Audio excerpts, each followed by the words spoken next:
যা বাবা, এত কষ্ট করে বড় ছেলেটাকে বিয়ে দিয়ে ছোট বউর একটা ঝি তো এনেছি। হ্যাঁ, ছোট বউর যত কাজকর্ম আছে, ছোট বউর জন্য একটা তো আয়া তো লাগতোই। সারাদিন ছোট বউর কাজকর্ম সব করার জন্য তো একটা বিশেষ একটা পার্সোনাল আয়া তো লাগতো। ভালো করেছি, বড় ছেলেটাকে আগে বিয়ে দিয়ে ওই বড় বউকে দিয়ে ছোট বউর হাত পা গলা চুল সব মালিশ করাবো বড় বউকে দিয়ে। ছোট বউর জন্য একটা ঝি ভালো একটা পেয়েছি, ফ্রিতে একটা ঝি পেয়েছি, কোনো পয়সা লাগবে না বাবা, বিনা পয়সায় একটা কাজের লোক পেয়েছি। যতদিন না আমার ছোট ছেলেটার বিয়ে না হচ্ছে ততদিন ওই বড় বউকে একটু গাধার খাটুনি খাটাই, আমি একটু ভালো করে সেবা যত্ন পাই যেন বড় বউর কাছে। বড় বউটাকে এত খাটাবো একটু সারাদিন জিরোতে পর্যন্ত দেবো না, খাটিয়ে খাটিয়ে পুরো সোজা বানিয়ে দেবো। এই বড় বউ কোথায় গেলে? বড় বউ, মহারানী কোথায়? হ্যাঁ, এই বড় বউ কোথায় গেলে? তাড়াতাড়ি চলে আসো। হ্যাঁ চলে আসো। এক দুই বলো, তারপর দুই তিন। মা মনে হচ্ছে আমাকে ডাকছে। হ্যাঁ মা যাই, একটু দাঁড়ান আমি আসছি, আপনার নাতিকে পড়াচ্ছি। যাই যাই এখনই যাই। যাই বাবা, মা কেন ডাকছে শুনে আসি, তারপর ছেলেকে। মহারানী আপনি কোথায় ছিলেন যে এতবার ডাকছিলাম? আপনি কানে কি শুনতে পাচ্ছিলেন না নাকি? না কানের ভিতরে ফুটোর ভিতরে তুলো গুঁজেছিলেন? হ্যাঁ, শুনতে পাওনি? মা বলুন, আপনি আমাকে ডাকছিলেন? না মা, কানের ভিতরে কিছু গুঁজে থাকিনি, মানে আপনার নাতি তো মানে বই পড়ছিল, আমি আপনার নাতিকে পড়াচ্ছিলাম, তাই ভালো শুনতে পাইনি। বলুন মা, কি করে দিতে হবে আপনি বলুন আমাকে। ঠিক আছে ঠিক আছে, যেই জন্য তোমাকে রেখেছিলাম। এই যে দেখো বৌমা, এই দেখো বৌমা, আমার মাথায় কত পাকা চুল হয়েছে, দেখো দেখো। এই একটা আজকে তুমি একটা বলছি কেন, এই যতগুলো মাথায় পাকা চুল আছে সব পাকা চুল আজকে তুমি তুলে দেবে। সব যেন পাকা চুল তুলে যেন আমার কালো চুলগুলো যেন দেখা যায়, ঠিক আছে? আজকে প্রত্যেকটা পাকা চুল যেন ভালো মতো টেনে টেনে চুলে দেওয়া হয়। না বসে বলো, কাজে লেগে যাও। ও মা, এই ব্যাপারে এই সামান্য কাজের জন্য আপনি আমাকে এতবার ডাকছিলেন? আচ্ছা আচ্ছা, আমি আপনার মাথার যত পাকা চুল আছে আজকে সব তুলে পুরো কালো করে দেবো, ঠিক আছে? আচ্ছা আচ্ছা, আপনি বসুন, আমি আপনাকে এখনই পাকা চুলগুলো তুলে দিচ্ছি। না না মা, আমি সেভাবে তো করিনি মা, আমি সেভাবে টানিনি। আপনি তো এইভাবে মানে নড়ে উঠলেন, সেটা মানে একটু হাতটা একটু বেশি হয়ে গেছে। মা আমি আপনাকে বিশ্বাস করুন, আমি হাত জোড় করে বলছি, আপনি বিশ্বাস করুন, আমি সেভাবে মারতে চাইনি মা, আমাকে ক্ষমা করে দিন মা, আমার ভুল হয়ে গেছে, আপনি আমাকে ক্ষমা করে দিন। কত আরাম, একটু ভালো করে বলবো, একটু ভালো করে মালিশটাও করে দিও চুলটা, একটু পাকা চুলগুলো টেনে দিও। খুব আরাম খুব আরাম। ও ওরে মা করে, এই বড় বউটা দেখি আমাকে মেরে ফেললো রে, চুল উঠানোর নাম করে আমাকে পুরো শেষ করে দিয়েছে রে। ওরে বাবা রে, ওরে বাগু।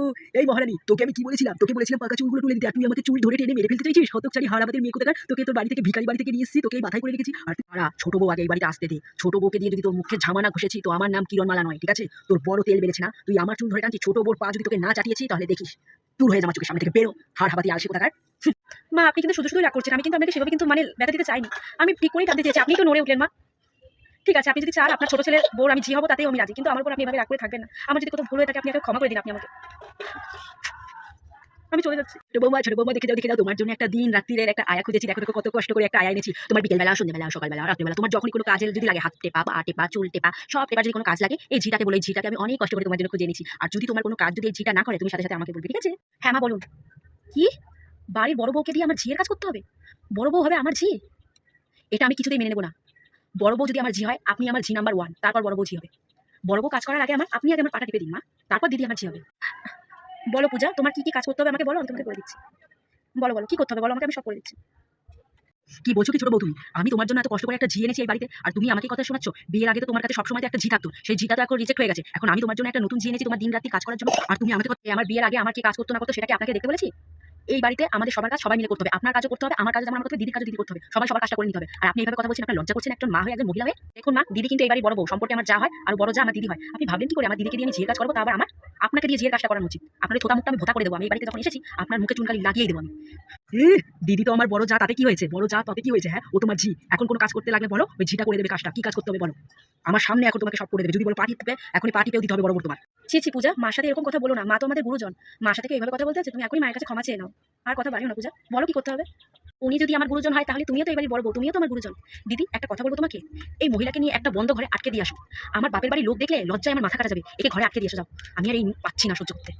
কি বললে তুমি? যত বড় মুখ নয় তত বড় কথা তোমার। তুমি কি বলছো, আমাকে ঘরের মধ্যে আটকে রাখবে? এখন বদ্ধ ঘরের মধ্যে এখন আমাকে আটকে রাখবে? আমি এখনই আমার ছেলের কাছে বলবো, এই ছোট বউ একটা দজ্জাল, ছোট ছেলে একটা দজ্জাল। উনি গিয়ে বলবো একটা দজ্জাল মেয়ে ছেলে আমার ঘরে এসেছে, আমার বড় বৌমা তো আমার সাথে এইভাবে কখনো কথা বলোনি, আর তুমি আমার সাথে এইরকম ঝগড়ির মতো কথা বলেছো। আমার বড় বউ অনেক ভালো, তোর থেকে আমার বড় বউ অনেক ভালো, আমি এখনই যাই না। হ্যাঁ, আপনার ছেলেকে কেন, আপনার স্বামীকেও সাথে ডেকে নিয়ে আসুন, আর বলুন আমার ছোট বৌমা আমাকে উচিত শিক্ষা দিয়েছে, প্রত্যেকটা ঘরে এইরকমই একটা ছোট বউ দরকার। দজ্জাল শাশুড়িদের শিক্ষা দেওয়ার জন্য এরকম একটা ছোট বউই দরকার। বড় বড় মূল্য তখনই বোঝে শাশুড়িরা, যখন বাড়িতে আসে ছোট বউ তখনই বড় বড় মূল্য বোঝে শাশুড়িরা, তার আগে বোঝে না, বুঝলে?